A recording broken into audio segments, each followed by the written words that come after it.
नमस्ते दोस्तों, कैसन बानी जा आप सभे। हम आशा करतनी कि सारा लोग खुश और हैप्पी होई। तो आज हम लेके आइल बनी अपना गांव के एगो मिनी ब्लॉग जौन आप लोग के बहुत ज़्यादा पसंद आई।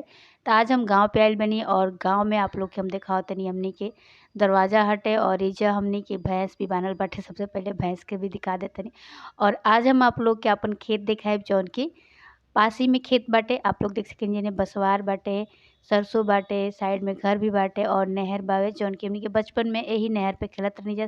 चारों तरफ में देख सकेनी जा खेत बाटे।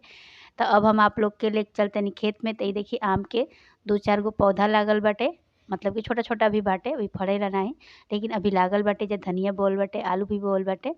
और हम सबसे पहले आप लोग के चना के खेत दिखावतनी। देखिए चना हटे जौन कि एमे फल लाग गइल बाटे हल्का-हल्का। और इधर रहर भी बाटे। त रहर देखले होखब जा जौन कि रहर के दाल खाइल जाला। मतलब यही तरह के रहर के पेड़ होला।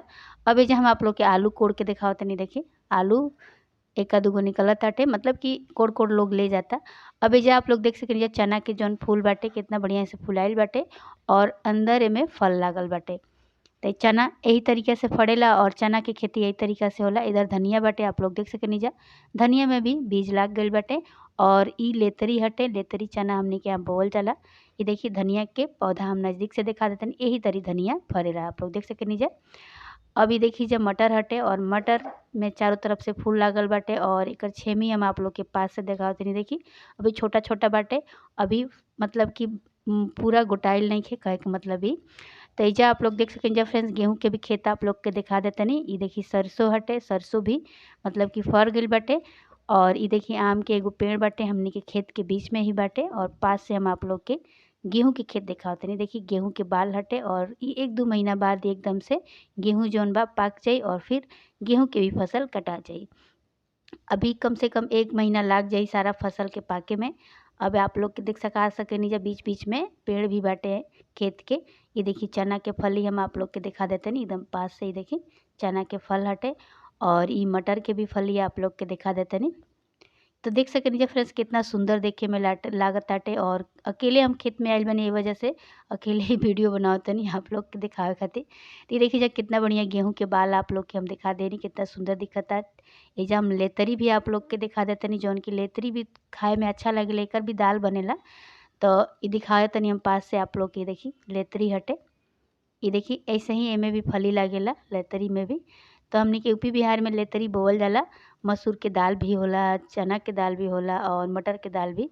और इ धनिया हटे, देख सकेनी धनिया में फूल लाग गइल बाटे। और पास से हम आप लोग के लेतरी दिखा देतनी। देखिए एगो और पौधा मिल गइल हमरा के जौन कि एके बंगला बोलल जाला और एकर सब्जी भी बनेलाटे। मतलब कि हल्का-हल्का कच्चा रहेला ना, त एके आलू में डाल के एकर सब्जी बनेला। इ बथुआ हटे, देखिए बथुआ में फूल लागल बाटे और इ चारों तरफ गेहूँ लागल बा। इ देखी कितना बढ़िया फसल हमनी के तैयार भइल बाटे। कम से कम 15 से 20 दिन के बाद इ गेहूँ जौन बा पाक जाई, तब हम आप लोग के दोबारा से एगो वीडियो दिखाई। ये देखिए धनिया के पौधा, इ लहसुन के पौधा देख सकेनी जा आप लोग। ये देखिए गेंदा के फूल हम पहले से लगाइले रहनी है, चमेली के फूल, गेंदा के फूल। एजा प्याज रोपल बाटे जौन कि प्याज खाइल जाला ना, उहे रोपल बाटे। छोटा-छोटा भी पौधा लगावल बाटे। लोग देख सकेनी जा फ्रेंड्स एजा सफेद वाला हम बैंगन लगइले बानी जौन कि काफ़ी बड़ा हो गइल बा। देख सकेनी जा आप लोग में फूल लाग गइल बाटे। अब हो गइल बा शाम और शाम के खाना के तैयारी होटते। तब भाभी एजा लौकी काटत ताड़ी। त लौकी के सब्जी आज हमनी के घर पे बनी। और आज हम आप लोग के चूल्हा पे जौन कि माटी के जौन चूल्ह होला ओपे हमनी के खाना बनेला, तो ओपे हम आप लोग के दिखावतनी। गैस पे भी बनेला, लेकिन हम खासकर आप लोग खातिर वीडियो बनैले बानी कि चूल्ह पे खाना कैसे बनेला हम आप लोग के दिखावतनी। ये देखिए चूल्हा में आग धरा दिहल गइल बा और एजा कढ़ाई रख दिहल गइल बा, मरचा डाल दिहल गइल बा और लौकी भी डाल दिहल गइल बा। तो देख सकेनी जा फ्रेंड्स अब लौकी के सब्जी के थोड़ा बहुत चला के 2 मिनट के बाद हल्दी और नमक डाल के हमनी के जौन सब्जी बा तैयार हो जाई। और यही पे रोटी भी बनी और रोटी और लौकी के सब्जी आज के हमनी के खाना बाटे। आप लोग देख सकेनी एकदम सादा खाना बाटे। और इ देखिए थोड़ा हल्का-फुल्का बारिश भी होखे लागल बा, त लागता कि अब रोटी ए पे ना बन पाई, त गैस पे ही बनावे के पड़ी। तो एइजा देख सकेनी जा फ्रेंड्स हमनी के आज के खाना बन के तैयार हो चुकल बा। त 2 गो रोटी, ऊपर से घी, उसके बाद लौकी के सब्जी, ओकरा बाद थोड़ा-सा प्याज, थोड़ा-सा अचार और थोड़ा-सा दही।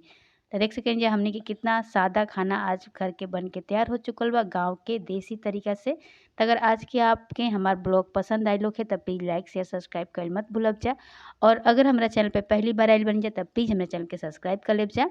और प्लीज़ हमके कमेंट करके बताइब जा कि आज के हमार ब्लॉग आप लोग के कैसन लागल है, ताकि और भी हम आप लोग खातिर अच्छा अच्छा ब्लॉग ला सकी अपना भोजपुरी भाषा में।